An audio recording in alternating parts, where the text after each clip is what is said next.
Hello everyone. If you enjoy my channel, please support me with one like, one subscribe, and one share. The man I almost said no to. What if the person who could change your life forever is standing right in front of you, and you almost reject them? What if the fear you've been carrying for years, the walls you've built so carefully, the beliefs you've held about yourself and your future, what if all of that is about to be shattered by a single, unexpected encounter? That was my reality the day I met James. I was 38, living in Seattle, and I had convinced myself that love wasn't for me. I had been hurt before. I had trusted before. I had opened my heart before, and every time, it had ended in disappointment. I had built a life that was safe, predictable, and completely devoid of romance. I told myself I was happy. I told myself I didn't need anyone. I told myself that love was something that happened to other people. And then James walked into my life, and everything I thought I knew was turned upside down. I met him at a mutual friend's dinner party. He was quiet, unassuming, standing in the corner with a glass of wine and a gentle smile. He wasn't the kind of man I usually noticed. He wasn't loud or flashy or trying to impress anyone. He was just there. Present. Kind. He asked me about my work, my interests, my life. He listened, really listened, when I spoke. He made me feel seen in a way I hadn't felt in years. And that terrified me. Because the moment I felt that spark of connection, my brain started screaming, "Run. Don't let yourself feel this. It's going to end badly. You know it. You've been here before." I was so scared of being hurt again that I almost didn't give him a chance. I almost rejected him before he could reject me. Psychologists talk about something called avoidant attachment, a pattern where people push others away to protect themselves from potential pain. I had this in spades.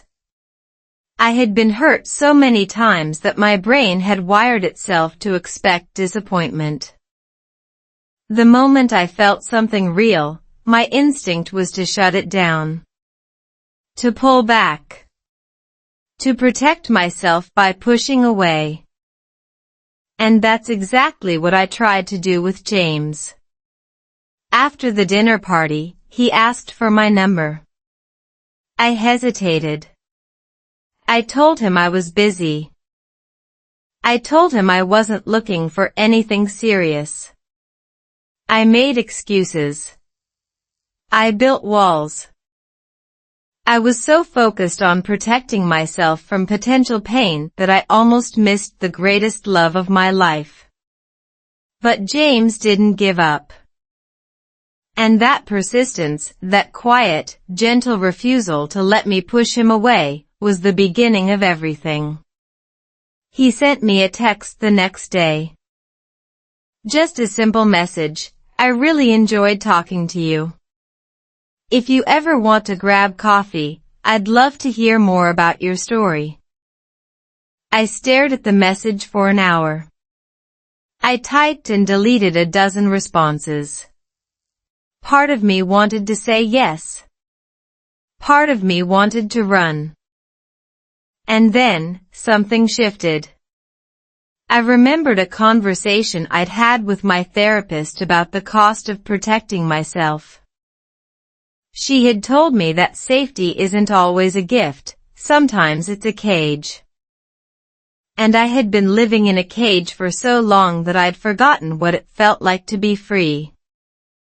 I took a deep breath, typed "Yes, I'd like that," and hit send. I had no idea that simple word, "yes," would be the first step toward a life I never could have imagined. A life that was about to change everything. Why I was so afraid to say yes. Have you ever been so scared of getting hurt that you push away the very person who could heal you? Have you ever been so convinced of your own unworthiness that you reject love before it has a chance to prove you wrong? That was my life before James. I had built an entire identity around being the woman who didn't need anyone. I told myself I was independent, strong, self-sufficient. I told myself that love was a weakness, a vulnerability I couldn't afford. But the truth was much simpler and much more painful. I was terrified. Terrified of being abandoned. Terrified of being betrayed. Terrified of giving someone my heart and having them break it into pieces again. I had been hurt so many times that my brain had rewired itself to expect pain. And that expectation had become a self-fulfilling prophecy. The first man I loved was in college. He was charming, exciting, and completely unreliable. He left me for someone else without warning, and I spent months wondering what I'd done wrong. The second man was more stable, a kind, gentle soul who I thought would never hurt me. But he did. He slowly pulled away, fading from my life like a photograph left in the sun, until one day he was just gone. I told myself I was done. I told myself love wasn't worth the pain. I told myself I was better off alone. And I believed it. I believed it so deeply that I built my entire life around it. I focused on my career, my friends, my hobbies. I filled my life with so much activity that I didn't have time to feel the emptiness. But the emptiness was still there. It was always there. Psychologists talk about something called predictive processing. The idea that our brains are constantly predicting what will happen next based on past experiences. If you've been hurt before, your brain will predict that you'll be hurt again.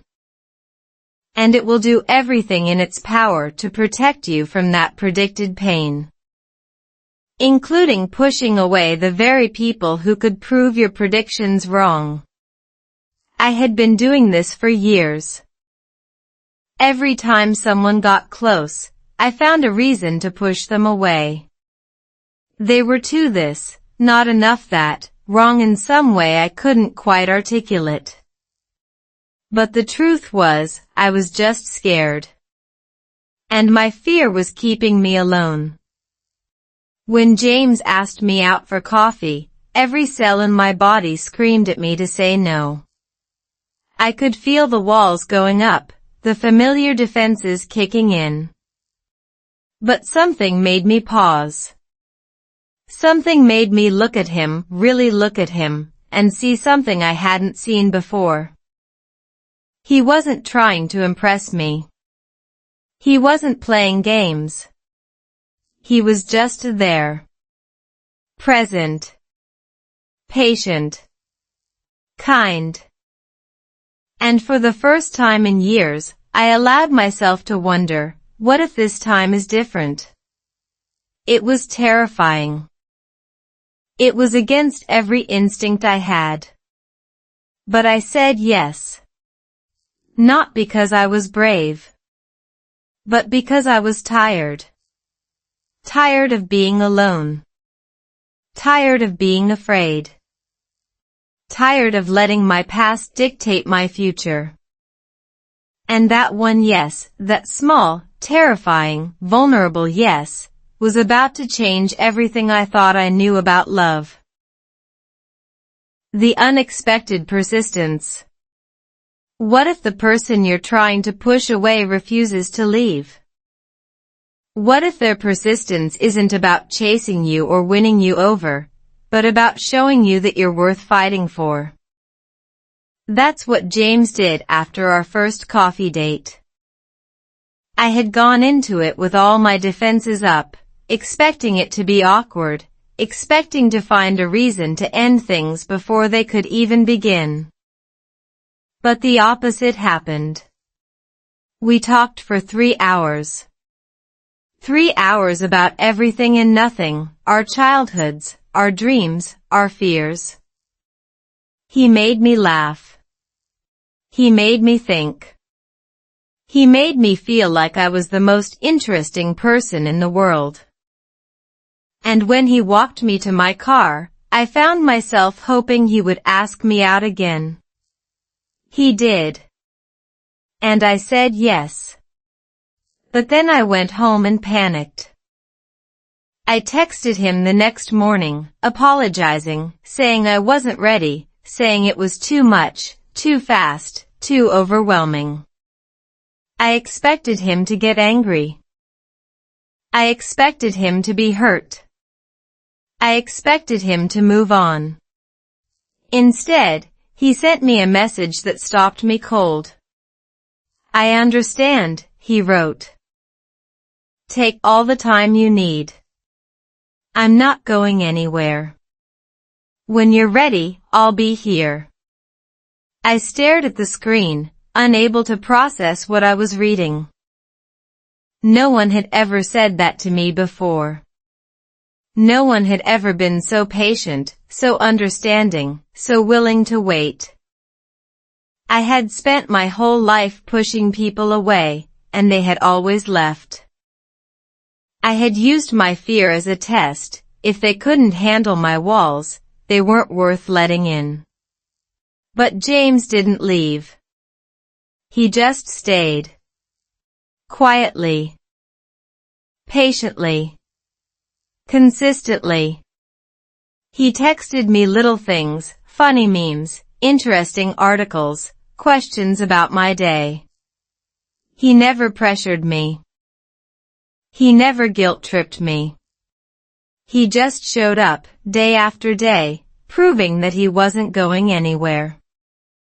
Psychologists talk about something called secure attachment, the ability to be present and consistent in a relationship without being controlling or desperate. James had this. He was secure in himself, so he didn't need me to be anything other than what I was. He wasn't trying to fix me or save me. He was just there. And that presence, that gentle consistency, started to break down the walls I'd built so carefully. I started to look forward to his messages. I started to miss him when he didn't text. I started to wonder what it would be like to let him in. But I was still scared. So scared. Because letting him in meant risking everything. It meant trusting again. It meant believing that this time would be different. And I wasn't sure I was brave enough to do that. Then one evening, I had a bad day. Work was stressful, I was feeling lonely, and everything felt overwhelming. I didn't want to talk to anyone. I didn't want to be seen. I just wanted to hide. But James called. Not to ask me out. Not to pressure me. Just to check in. I answered the phone, my voice flat and tired. I'm fine, I said. Just a rough day. There was a pause. And then he said something I'll never forget. I'm sorry you're having a rough day. I'd love to sit with you and listen, if you'd let me. I don't need to fix anything. I just want to be there. I started to cry. Not sad tears. Just relief. Relief that someone saw me, really saw me, and didn't run away. I said yes. And that night, James sat with me on my couch, holding my hand, listening to me cry, not trying to fix anything. And in that moment, I knew. I knew that this man was different. I knew that he was worth the risk. I knew that I was finally ready to let myself fall. The first real conversation. What if the conversation you've been avoiding your whole life is the one that finally sets you free? What if the thing you're most afraid to share, the part of yourself you've been hiding for years, is exactly what someone needs to hear to fall in love with the real you? That's what I discovered on the night James sat on my couch, holding my hand, while I cried. After I'd stopped crying, we started talking. Not the surface-level talk of first dates. Not the careful, guarded conversation of people who are still protecting themselves. But real talk. The kind that strips away the armor and reveals who you actually are. I told James about my past relationships. About the men who'd hurt me. About the fear that had been driving my life for so long. And he listened. He didn't judge. He didn't try to fix me. He just listened. And then he started talking. He told me about his childhood. About growing up in a small town in Oregon. About losing his father at a young age. About the responsibility he'd felt to take care of his mother and sister. He told me about the failed business he'd started in his 20s, the debt he'd accumulated, the shame he'd carried for years. He told me about the woman he'd loved and lost, not because she'd left him, but because she'd passed away. Cancer. Young. Unexpected. He told me about the grief that had nearly destroyed him, the years he'd spent in therapy, the slow, painful process of learning to live again. I was stunned. This man, who seemed so put together, so calm and steady, he had been through hell. And he was still standing. He was still smiling. He was still showing up for me. Psychologists talk about something called the power of shared vulnerability, how revealing our deepest wounds can actually strengthen connection, instead of weakening it. I had spent my whole life hiding my wounds, believing that they made me unlovable. But James was showing me the opposite. He was showing me that vulnerability isn't weakness, it's courage. It's the courage to say, here I am. This is who I am. All of it. The good and the bad. And I'm not going to run away from it anymore. And in that moment, I realized that James wasn't just a man I was dating. He was someone who could teach me something I'd been missing my whole life. How to be real. How to be seen. How to be loved, not for my perfection, but for my humanity.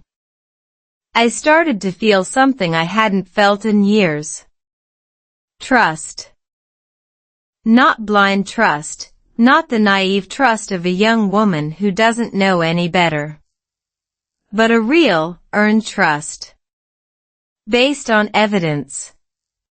Based on consistency. Based on the way James had shown up, day after day, even when I tried to push him away. I started to believe that maybe, just maybe, this time was different. That this man was different. That I was different. The old me would have found a reason to run. The old me would have convinced herself that it was too good to be true. But something had changed. I was tired of running. Tired of hiding.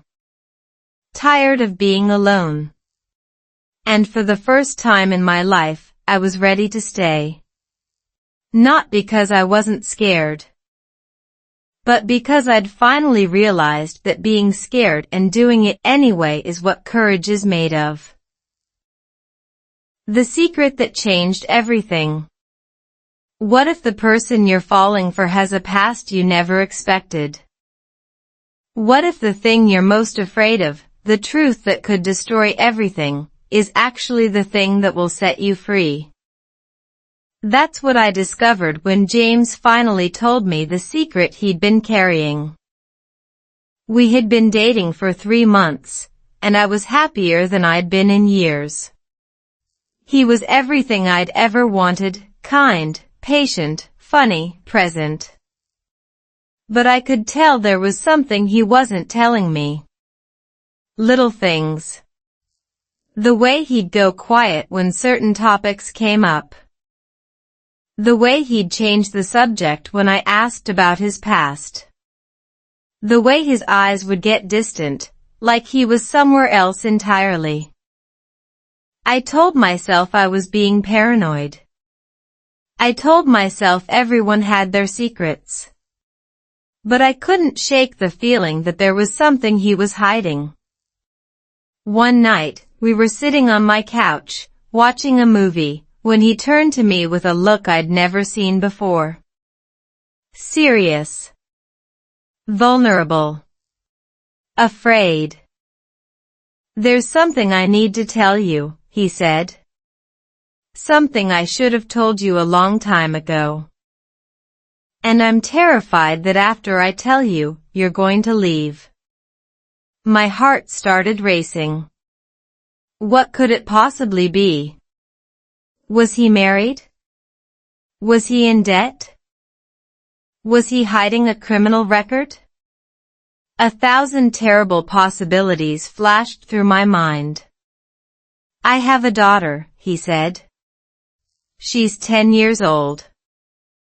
I haven't seen her in 5 years. Her mother took her, and I lost the custody battle. I fought. I fought so hard. But I lost. And I've been carrying that shame ever since." I stared at him, unable to process what he was saying. He had a daughter? A child he hadn't seen in 5 years? It was so unexpected, so completely out of left field, that I didn't know how to respond. Psychologists talk about something called the shame spiral, a cycle where people feel so ashamed of something that they hide it. And the hiding makes them feel even more ashamed. James had been caught in a shame spiral for 5 years. He had convinced himself that if I knew the truth, I would judge him, reject him, leave him. And so he had kept the secret, believing it was the only way to protect our relationship. But secrets, I've learned, have a way of growing in the dark. They become bigger, scarier, more powerful than they actually are. And the only way to break their power is to bring them into the light. I asked James to tell me the whole story. And he did. He told me about the custody battle, the legal fees, the heartbreak. He told me about the visits he was allowed, the ones he was denied, the slow erosion of his hope. He told me about the nights he'd stayed up crying, wondering if his daughter even remembered him. I listened to all of it. And when he was done, I took his hand. "Thank you," I said. "Thank you for trusting me with this." He looked at me, confused. "You're not going to leave?" "Why would I leave?" I asked. "Because of a pain you've been carrying for years? A pain that wasn't your fault?" He started to cry, deep, heaving sobs that came from somewhere I'd never seen. All the pain he'd been holding inside, all the shame he'd been carrying, it was finally being released. And in that moment, I realized that James wasn't perfect. He had a past.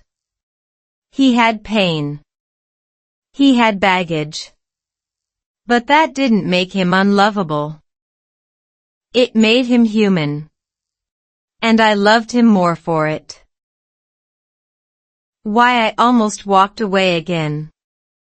What if the truth you've been waiting for finally arrives, and it's so overwhelming that you want to run from it? What if the thing you thought would bring you closer actually makes you want to push the other person away? That's what happened to me after James told me about his daughter. I had listened. I had held his hand. I had told him I wasn't going to leave. But the next morning, I woke up with a knot in my chest and a voice in my head that wouldn't stop screaming. You can't handle this. This is too complicated. He has a child he hasn't seen in 5 years. That's not just baggage, that's a whole suitcase. You're not equipped for this. You're not strong enough. You should walk away now, before you get in too deep. The voice was so loud, so convincing, that I almost listened. I started to pull away. I stopped texting as much. I made excuses to cancel our plans. I told myself I was protecting myself. I told myself I was being practical. But the truth was simpler and more painful. I was terrified. Terrified of the complexity. Terrified of the pain. Terrified of getting attached to someone who might never be fully present because his heart was still breaking for his child. I had spent my whole life avoiding complications. I had built a life that was safe, predictable, easy to manage. And James, with his past and his pain and his secret, was anything but easy. The voice in my head kept telling me I wasn't strong enough. That I was too fragile. That I would break under the weight of his story. And I almost believed it. Psychologists talk about something called avoidance coping, the tendency to avoid situations that make us uncomfortable.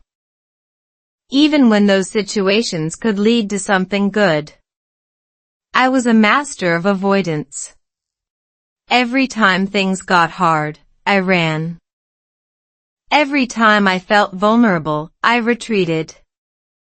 Every time someone got too close, I found a reason to push them away. I had been doing this my whole life, and it had kept me safe. But it had also kept me alone. And I was so tired of being alone. But the fear was still there. Still loud. Still convincing. I was on the verge of ending things with James when something happened that changed everything. He showed up at my apartment, unannounced.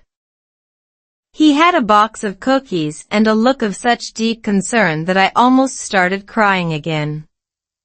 I know what you're doing, he said gently. You're pushing me away. And I understand why. But I need you to know that I'm not going anywhere. I've lost too many things in my life to lose you too. You're not just someone I'm dating. You're someone I'm falling in love with.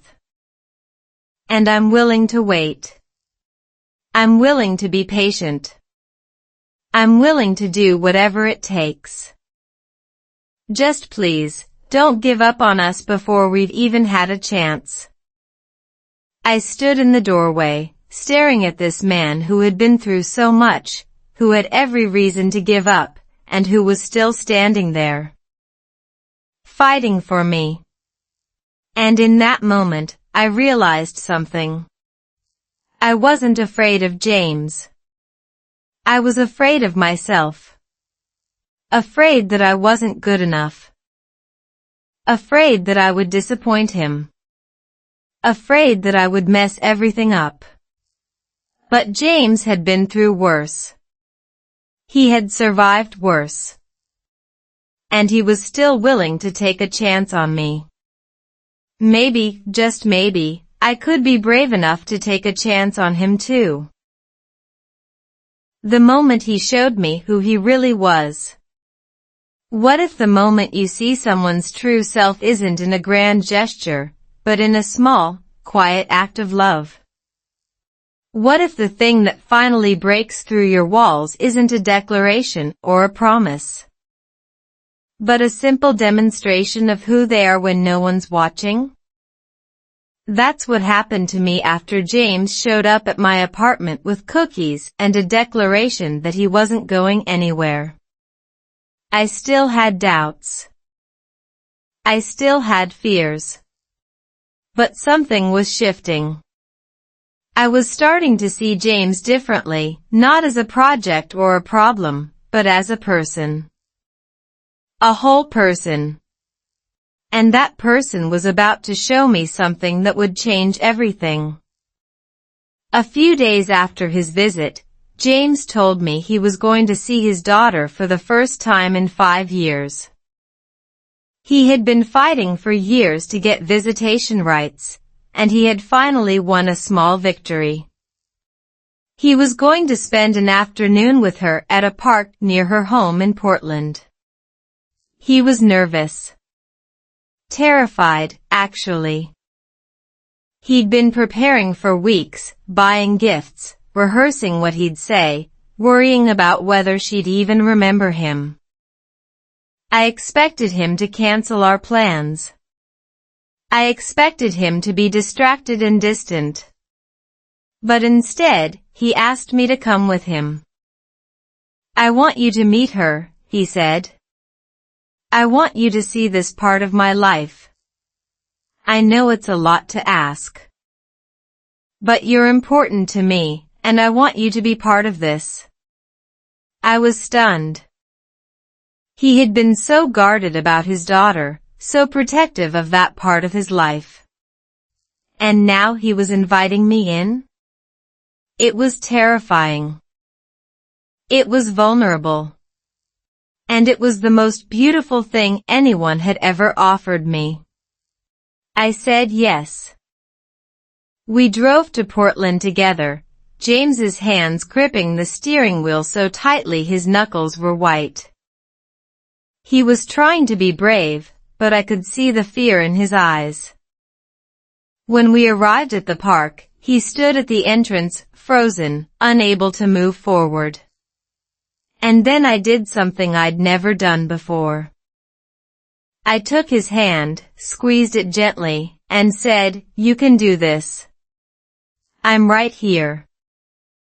Psychologists talk about something called the power of witnessing, the healing that comes from having someone truly see you in your most vulnerable moments.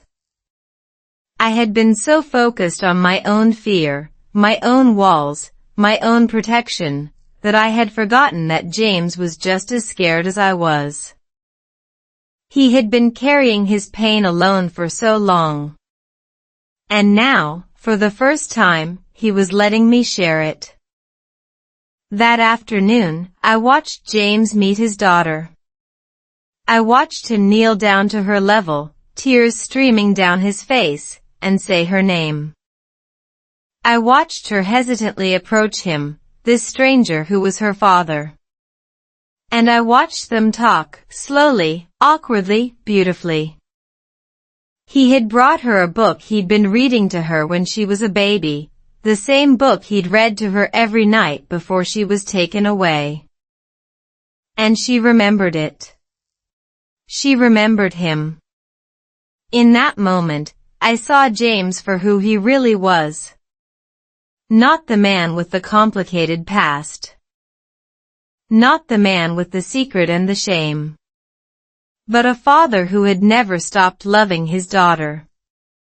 A man who had never stopped fighting. A person who was brave enough to show up, even when it was terrifying. And I realized that this messy, complicated, beautiful man was exactly who I needed. Not because he was perfect, but because he was real. He was human. He was willing to try. And that was everything. I didn't know where our story was going. But I knew one thing for certain, I was no longer afraid. Not of James. Not of the past. And not of whatever future we were about to build together. Learning to trust again. What if the hardest person to trust isn't the one who's hurt you, but yourself? What if the walls you've built aren't really about protecting yourself from others, but about protecting yourself from your own fear of being wrong? Being vulnerable, being loved? That was the realization that hit me on the drive back from Portland. I had watched James meet his daughter. I had watched him cry and laugh and be so completely, beautifully human. And I had felt something shift inside me. Something I hadn't felt in years. Trust. Not blind trust. Not naive trust. But a real, earned, deep trust. I trusted that James was who he said he was. I trusted that he wasn't going to hurt me. I trusted that he was worth the risk. But there was still one person I didn't trust. One person who had been holding me back for years. Me. Psychologists talk about something called self-trust, the ability to believe in your own judgment, your own instincts, your own worth. I had lost that years ago. I had been so wrong about so many people, so many relationships, that I had stopped trusting myself. I questioned every decision, every feeling, every instinct. Was I being naive? Was I missing red flags? Was I setting myself up for heartbreak? The voice in my head was relentless. But after watching James with his daughter, something changed. I started to realize that the voice in my head wasn't protecting me, it was paralyzing me. It was keeping me stuck in fear, preventing me from taking the risks that could lead to happiness. I started to challenge the voice. Every time it told me I was making a mistake, I asked myself, based on what? Was there evidence that James was untrustworthy? No. Was there evidence that he was going to hurt me? No. Was there evidence that he was anything other than kind, patient, and consistent? No. The fear was based on the past, not on the present. And I was tired of letting the past dictate my future. I decided to trust myself. To trust my judgment. To trust that I could handle whatever came next. Not because I was perfect, but because I was strong enough to survive even if things went wrong. And that realization was liberating. I started to open up to James in ways I never had before. I told him about my fears, my doubts, my insecurities. I told him about the voice in my head that told me I wasn't good enough. I told him about the ways I'd been hurt and the ways I'd hurt myself by staying small. And James listened. He didn't try to fix me. He didn't offer easy solutions. He just sat with me in my messy, complicated humanity. I know it's scary, he said. I know it's hard. But I'm not going anywhere. And I'm not going to give up on you, even when you give up on yourself. And in that moment, I felt something I'd been chasing my whole life. Safety. Not the safety of walls and distance, but the safety of being seen and loved anyway. I was learning to trust again. Not just James, but myself. And that trust was the foundation for everything that followed. The love I never expected. What if the love you've been waiting for your whole life doesn't look anything like what you imagined? What if it's quieter, simpler, more ordinary, but also deeper, more real, and more healing than anything you could have planned? That's what I discovered in the months after that trip to Portland. James and I continued to grow closer. He started seeing his daughter regularly, small visits that grew into longer ones, awkward moments that turned into genuine connection. And I was there for all of it. Not as an outsider, but as someone who was slowly becoming part of his life.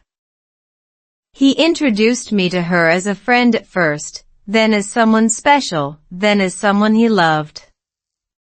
She was a wonderful girl, curious, funny, and surprisingly accepting. She asked me questions about myself, and I answered them honestly. She asked if I was going to be her stepmom one day, and I didn't know what to say. James just laughed and said, "We'll see." But I knew, deep down, that I wanted that. I wanted to be part of this family. I wanted to be there for both of them. I wanted to build a life with this man who had shown me what real love looked like. Not the kind of love I'd been chasing my whole life, the dramatic, passionate, all-consuming kind. But a quieter love. A steadier love. The kind that shows up every day. The kind that listens. The kind that stays. I had never experienced love like this before. And it was more beautiful than anything I'd ever imagined. I started to see my life differently. The fear that had been driving me for so long was fading. The walls were coming down. And in their place, something new was growing. Something I'd never allowed myself to believe was possible. Something that felt like home. Psychologists talk about something called earned secure attachment, when someone who grew up with insecure attachment patterns learns to develop a secure attachment through a healthy relationship. James was giving me that. His consistency, his patience, his unwavering presence, it was rewiring my brain, teaching me that love didn't have to hurt. That intimacy didn't have to be scary. That vulnerability wasn't weakness. He was helping me heal in ways I didn't even know I needed.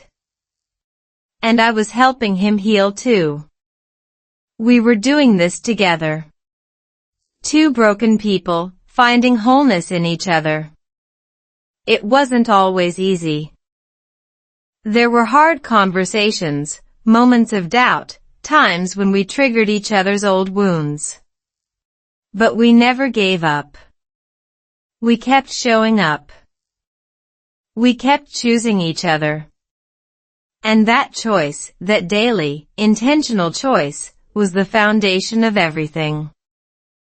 One evening, sitting on my porch, watching the sun set over Seattle, James turned to me and said something I'll never forget.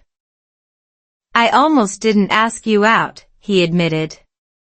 "I saw you at that dinner party, and I thought you were the most beautiful woman I'd ever seen. But I also thought you'd never give me a chance. You seemed so put together, so confident, like you had your life figured out. I thought I'd just embarrass myself." I laughed. "I was a mess," I said. "I was terrified. I almost said no." He smiled and took my hand. But you didn't, he said. And that one yes changed everything. I looked at this man, this beautiful, complicated, wonderful man, and I felt a love so deep it almost hurt. I hadn't expected him. I hadn't expected any of this. But I was so grateful that I'd said yes. Because that yes had led me to the love I never expected. And I knew, without a doubt, that I was exactly where I was supposed to be. The final lesson: don't let fear decide your future. What if the person you almost rejected is the one who ends up saving your life? What if the thing you were most afraid of, the vulnerability, the risk, the possibility of being hurt, was actually the only thing that could set you free? That's what I finally understood, sitting on my porch with James, watching the sun set over Seattle. I had come so far.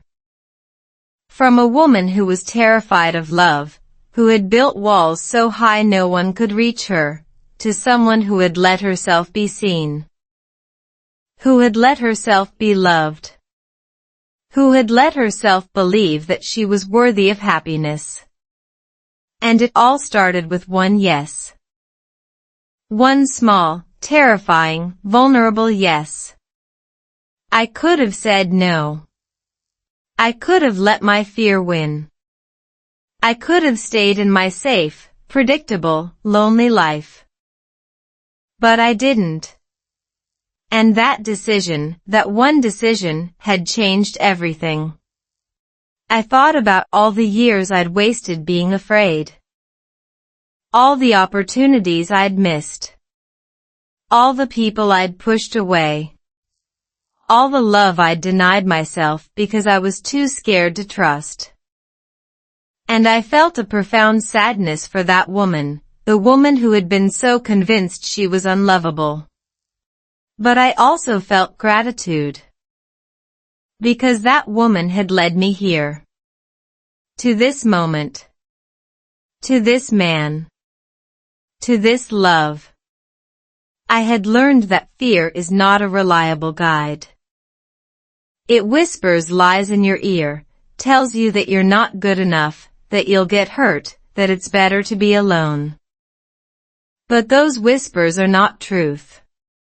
They are just echoes of past pain. And you don't have to listen to them. Psychologists talk about something called the paradox of vulnerability, the idea that being vulnerable, while scary, is actually the key to true connection. I had spent my whole life avoiding vulnerability, believing it was weakness. But James had shown me the opposite. Vulnerability is courage. It's the willingness to show up, to be seen, to risk being hurt. And it's the only way to experience real love. I thought about the night at the dinner party when I almost said no. I thought about the months of uncertainty, the fear, the doubt. I thought about the moment I finally let myself trust. And I realized that every single step had been worth it. Because it had led me here. To this love. To this life. To this peace. So here's my final question for you. Not what if you get hurt? Because that's the wrong question. The real question is, what if you don't? What if you say yes to that person, that opportunity, that chance? What if you let yourself be vulnerable, even though it's scary? What if you trust that you are strong enough to handle whatever comes next? I almost rejected James. I almost walked away from the best thing that ever happened to me. And now, sitting here with him, I can't imagine my life without him. He changed my life. Not because he was perfect, but because he was willing to show up. And because I was finally brave enough to let him in. So don't let fear decide your future. Don't let the past dictate your present. Say yes.